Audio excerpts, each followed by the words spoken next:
They've run out of room at the morgue, but they haven't run out of respect for the dead at Cremona Hospital. The next batch of the lost waiting for cremation are laid out in the hospital chapel before collection. Their families couldn't even say goodbye. They're all in quarantine. It's a recurring theme now. Everyone dies alone. The patients are highly contagious. Where possible, they're observed from a distance, but most of the time, that isn't possible.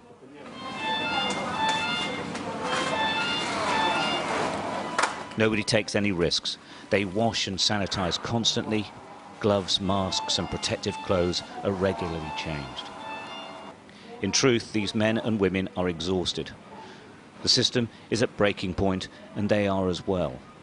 But they keep going. They aren't the front line in this war. They are the only line.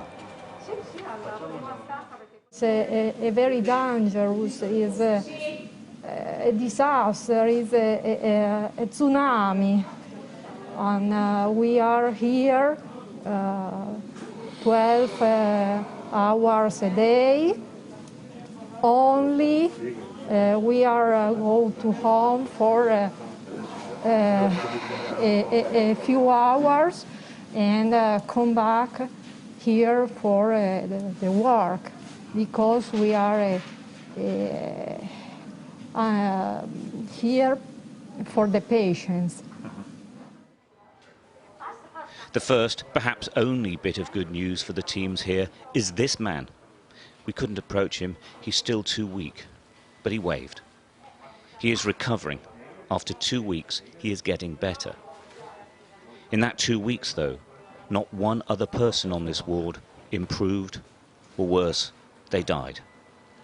What's really interesting here is that now they've had to extend the intensive care unit, but now it is absolutely full. It's absolutely full in every hospital in Lombardy. They're hoping that some can be taken away.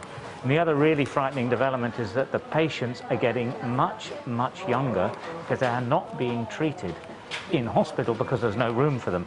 That is a big, big change, because the virus has mainly affected the older age groups. Now they're talking about people in their 30s and 40s.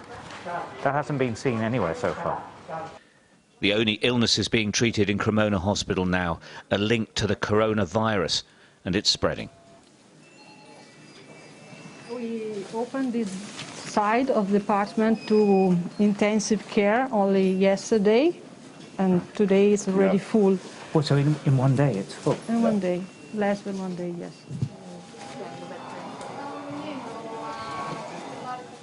Emanuela Catenacci is a neurosurgeon normally.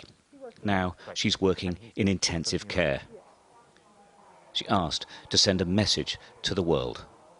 Lockdown. If you can see what's happened in another country or in another part of your country and wait to do something, I think now it's not more an option.